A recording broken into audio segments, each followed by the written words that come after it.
Es triste porque, bueno, siempre de la ignorancia. A mí se me pegó muchísimo cuando yo no he estado de acuerdo con cosas con respecto a Mari, eh, porque siempre lo sacaron de contexto.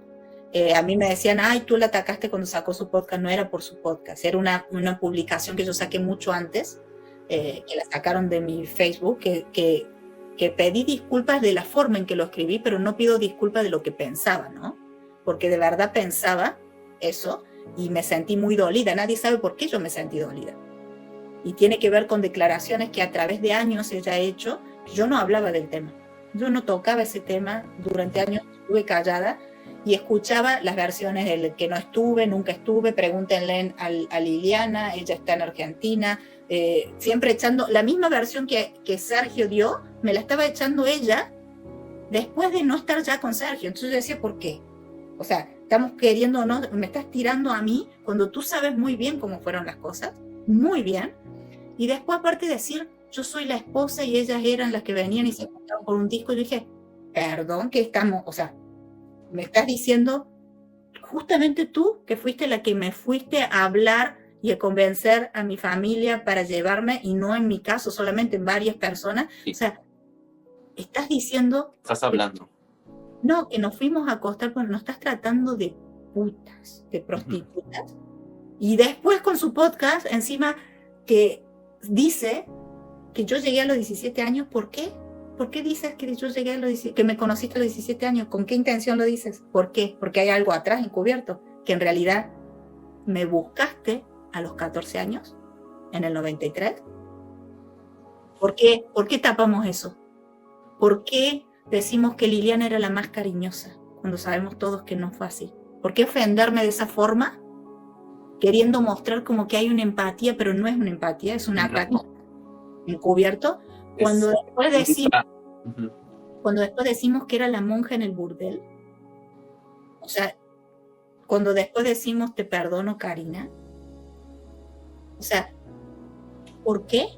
O decimos que sufría los mismos castigos que nosotras, cuando sabemos que no era así, en el mismo periodo que nosotras estamos contando. O sea, digo, ¿por qué?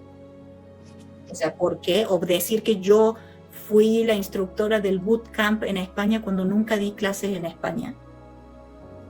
O sea, ¿por qué? ¿Cuál es la intención ahí? Mentiras, sí.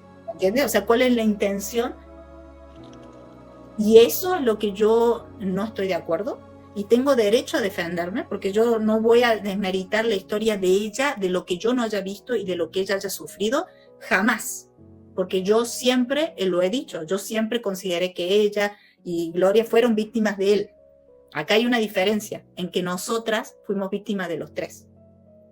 Porque nosotros, cuando llegamos a esa agrupación, eso ya era un grupo, ya existía. Es dolor. ¿Sabes qué es dolor? Porque yo vuelvo a lo mismo, yo nunca tuve mala intención con ellas. De hecho, está la prueba de que yo las visitaba, de que yo les llevaba sus cosas, tengo las cartas de agradecimiento, o sea, y no es que hay, porque han inventado, yo lo voy a explicar, yo no es que los fui a ver a la cárcel 2 años después y seguía apoyando, no, era parte de la manipulación un par de meses, pero aún así yo lo voy a explicar. Si tú te fijas, hasta ahí yo seguía teniendo esa voluntad buena de... intención. Exactamente. Y no es que ahora no la tenga, simplemente entiendo, o sea, otra cosa, entiendo que no hay forma de ayudar a una persona que no quieren ser ayudada, que siguen pensando que lo que hicieron no está mal, ¿entiendes? Ahí está el problema, que si tú después vas a contar tu historia, aún así quieres seguir haciendo daño a las personas que ya le habías hecho daño. Eso es a lo que yo estoy en contra. Y vuelvo a lo mismo, no es porque hago esto para desacreditar, no, hago contando la verdad. Ahora, que la gente tome conciencia, ¿no? Y agarre de esto lo que le sirve, que bueno, ¿no? Pero yo esto lo hago porque es la verdad, o sea, es la verdad. Si repito lo mismo, no tengo problema de pasar por cualquier tipo de pericia, lo que sea. Y aparte hay testigos, no es que yo hablo porque, ay, a mí se me ocurrió e invento cosas, ¿no? Entonces estamos hablando de que hay testigos, o sea, de lo que pasó ese día, no de ahora, declaraciones viejas, de toda la vida, o sea, son declaraciones que existen, que fueron a la justicia, que no se nos escuchó, declaraciones públicas, y que quieran ahora decir que nosotras cambiamos la versión, o sea, no. No. Y a mí me dolió mucho, sí, que yo esperé durante muchos años para escuchar la verdad. Y la esperaba de ellas dos, como te digo, porque las otras personas yo ya sabía. Sí. Estaba esperando que dijeran una vez, o sea, tú dices, después de tantos años. Por primera vez en sus vidas, ¿no?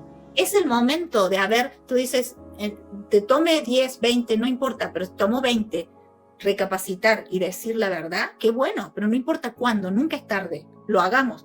Pero si tú ves que lejos de decir la verdad, lo único que hacen es seguir pensando que lo que hicieron estaba bien y que si seguimos echándole tierra a todas las demás para librarnos nosotros, ahí estamos mal, ¿no? Y yo sí tengo derecho a defenderme. Y me voy a defender yo siempre, me voy a defender porque tengo derecho. No puede ser que yo me quede callada y la gente compre esa historia que no es real, ¿no? O sea, no es justo.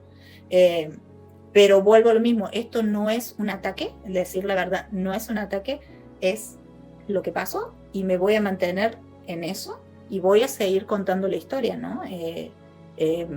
Yo fui muy atacada por decir lo que pensaba y al día de hoy lo mantengo, ¿no? Y voy a seguir manteniendo, cuando vea algo que no es correcto, voy a seguir hablando, no tanto en entrevistas, ¿no? Sino contando la verdad como lo estoy haciendo y como lo elegí hacer, ¿no? Y de cada cosa hay prueba, o sea, y esas pruebas se llevarán, si es necesario, a la justicia, ¿no? Pero eso lo mantengo para cuando sea necesario. Cuando uno hace algo que no quiere hacer, es terrible.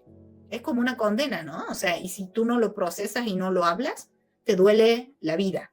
Que es lo mismo que me pasó con Meli, cuando me di cuenta, lo mismo me pasó con el tema de Ana Dalai. Si yo no proceso, si esto yo no lo saco, no vivo, ¿me entiendes? O sea, no vivo. Y sí me ha traído muchas dificultades. Obviamente que he tenido mis pensamientos, yo lo he contado, mis pensamientos oscuros, porque esto es un proceso, uno no sabe cómo hasta que no lo hablas, hasta que empiezas a buscarle la manera, y siempre hay salida, ¿no? Y la salida es esto, hablarlo, ir a terapia, sanar, pero por el lado bueno, ¿no? No por el lado destructivo de hacer daño a los demás, de echar culpas, ¿no? Porque el echar culpas no quita lo que pasó y aparte no te limpia, al contrario, te hace una persona mala, cruel, ¿me entiendes? O sea, no te hace mejor persona.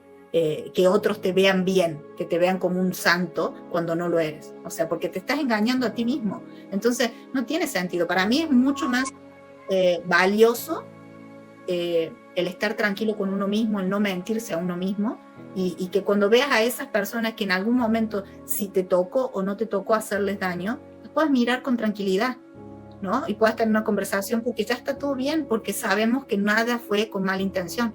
Pero siempre tiene que haber una predisposición, ¿no? Y hacerlo de corazón, no hacerlo de la boca para afuera y decir, sí, perdón a todos los que le hice daño.